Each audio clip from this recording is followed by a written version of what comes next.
یہی 27ویں شب تھی، یہی رجب کا مہینہ تھا۔ میرے آقا حضرت ام ہانی رضی اللہ تعالیٰ عنہ کے گھر آرام کر رہے ہیں کہ جبریل امین جو فرشتوں کے سردار ہیں نبی پاک کے دربار میں آتے ہیں۔ آرام سے جگاؤں کیسے؟ رب کا حکم ہے کہ محبوب کو بلایا جائے، مگر محبوب آرام کر رہے ہیں۔ یہ وہی آرام ہے، نہ جگانے پر صدیق اکبر نے نماز قضا کر دی تھی، نہ جگانے پر سیدنا صدیق اکبر نے سانپ کا ڈس جو ہے وہ برداشت کر لیا تھا، جگایا نہیں۔ اور مولا علی نے دیکھا کہ عصر کی نماز جاتی ہے تو چلی جائے، آقا کے آرام میں خلل نہ آئے، اب جبریل امین کو جگانا ہے۔ اللہ اکبر، بلاوا رب کی طرف سے ہے۔ تو اعلیٰ حضرت نے گویا قصیدہ معراج میں کہا کہ فرمایا یہی سما تھا کہ پے کے رحمت، خبر یہ لایا کہ چلیے حضرت، ذرا سمجھیے گا بات کو، کیا خبر لایا کہ چلیے حضرت تمہاری خاطر کشادہ ہیں۔ کیا کشادہ ہیں؟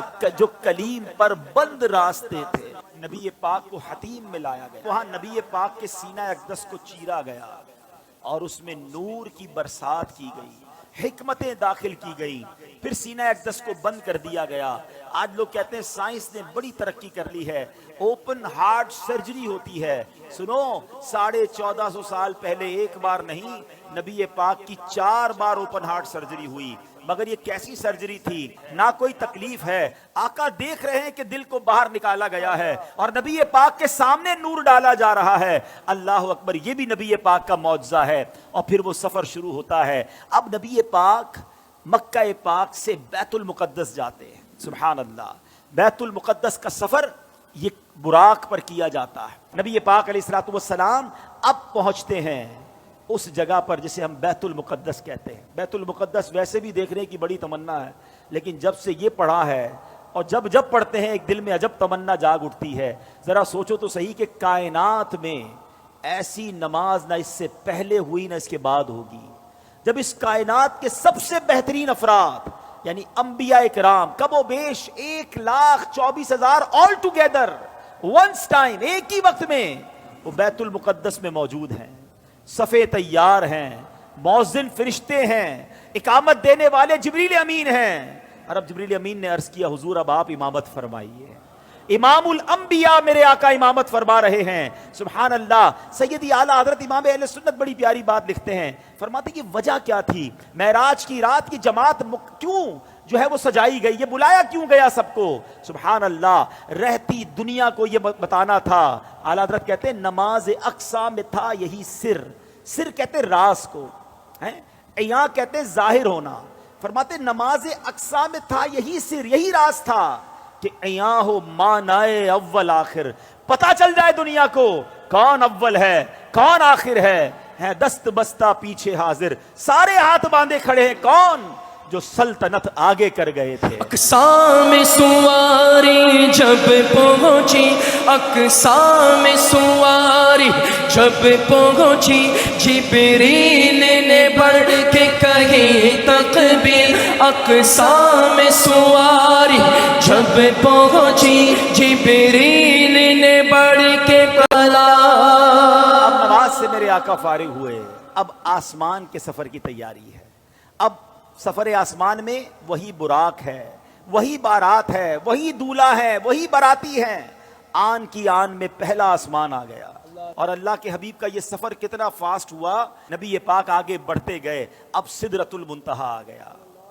اب یہاں جو ساتھی ہے جو ام ہانی کے گھر سے لے کر ساتھ جا رہے جبریل امین، وہ عرض کرتے ہیں کہ حضور بس اب یہاں سے آگے میں نہیں جا سکوں گا، یہ میری لمٹ ہے، اس سے آگے گیا تو میرے پر جل جائیں گے۔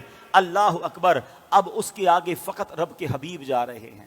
یہ وہ مقام ہے کہ جبریل امین بھی پیچھے رہ گئے۔ اللہ اکبر، اب جناب نبی پاک علیہ الصلوۃ والسلام جب آگے جاتے ہیں، جبریل ٹھہر کر سدرا پر بولے جو بڑے ہم ایک قدم، جل جائیں گے سارے بالوں پر، اب ہم تو یہیں رہ جاتے ہیں۔ جبریل نبی پاک کا جو اگلا سفر ہے نا، اس کے بارے میں کوئی کچھ نہیں بتا سکتا کہ وہاں کیا ہوا، کتنی دیر دیدار ہوا، اللہ نے اپنے حبیب کو کیا دیا، حبیب پاک نے کیا لیا۔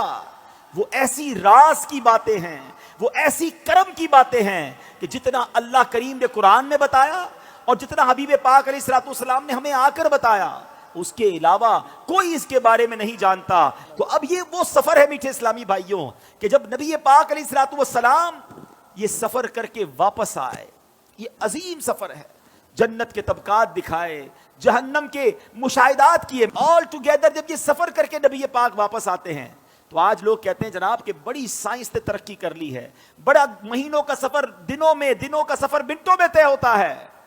لیکن میرے آقا کے اس سفر میں جس میں ہزاروں سال کا یہ ٹریول ہے، علماء کہتے ہیں اگر اس کو لاجیکلی کیلکولیٹ کریں نا تو یہ کئی ہزار سالوں کا سفر بنتا ہے، مگر نبی پاک جب واپس آئے تو جو دروازہ کھولتے وقت کنڈی ہل رہی تھی وہ اب بھی ہل رہی ہے، جو بستر چھوڑ کے میرے آقا گئے وہ بستر اب بھی گرم ہے۔